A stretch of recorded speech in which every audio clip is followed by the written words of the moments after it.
Welcome to the NIH Freezer Management Program training video. This course will take about 10 minutes, and by the end of this course we want you to know why freezer management is important, about the NIH freezer policy, how to record your freezer failures in the NIH Freezer Failure Tracking Database, and about the NIH Freezer Challenge. First, let's take a look at why freezer management is important. Managing freezers properly, which includes regular preventative maintenance and locating freezers with sufficient ventilation and cooling, increases freezer reliability, reduces energy consumption, reduces operating costs, and reduces greenhouse gas emissions. Freezers are one of the most energy-intensive pieces of laboratory equipment. One old, unmaintained ultra-low temperature freezer can consume as much energy as an entire household. This results in high operating costs. A ULT freezer that is not ENERGY STAR certified costs approximately $986 per year in electricity and cooling costs. The electricity consumption results in Scope 2 greenhouse gas emissions that are emitted when the electricity is produced. A ULT freezer can result in 6.4 metric tons of greenhouse gas emissions in a year. It will take 7 acres of forest to sequester the carbon produced by one of these ULT freezers.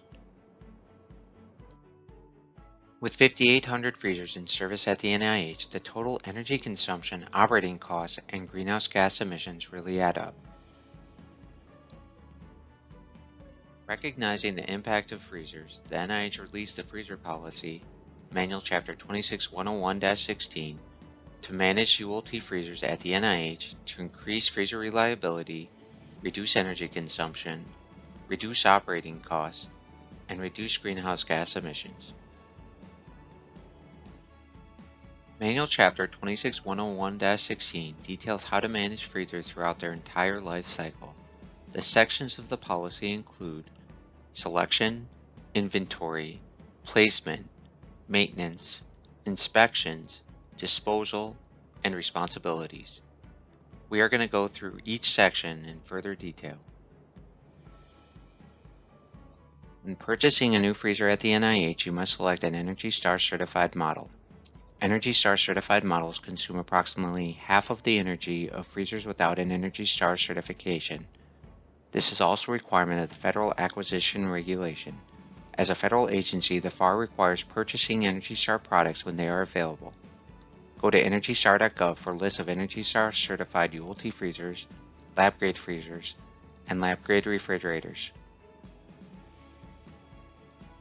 The NIH Business System is used to keep track of freezers at the NIH to manage compliance, schedule inspections, and plan freezer initiatives.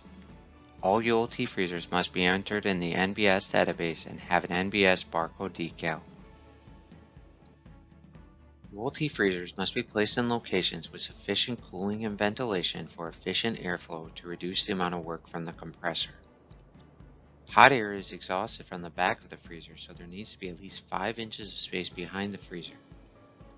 Objects on top of the freezer can also restrict airflow and pose a potential safety hazard by preventing sprinklers from being able to cover an entire room. The NIH freezer policy requires ULT freezers to have a preventative maintenance every 6 months. Dust on the compressor can restrict airflow and bring dust to the condenser coils. Ice buildups can prevent doors from closing properly and restrict heat transfer. These issues cause the compressor to work harder, reduce freezer reliability, and reduce efficiency. Most PMs are contracted out. Contact the NIH Division of Scientific Equipment and Instrumentation Services for more information. If your lab chooses to conduct PMs internally, follow the guidance on the NEMS freezer maintenance section. The freezer policy requires ORF to conduct inspections to ensure that freezers are compliant with the Manual Chapter 26101-16. If deficiencies are found, ORF is to notify freezer owners to correct deficiencies. If deficiencies are not corrected, the policy describes the process to escalate to IC leaders. When freezers are at the end of their life or no longer needed, dispose of freezers in accordance with the NIH Office of Logistics and Acquisition Operations, OLAO, Property Reutilization and Disposal section. NIH Manual Chapter 26101-16 requires labs to keep accurate electronic records for ULT freezers, including freezer acquisitions, freezer inventory, maintenance records, and disposal records. Review the NIH Freezer Policy, Manual Chapter 26101-16 online for additional details about the policy and the sections that we just covered in this training. Next, let's take a look at the NIH Freezer Failure Tracking Database. Freezers are integral to the NIH. To understand more about why and when freezers fail, the NIH built the ULT Freezer Failure Database.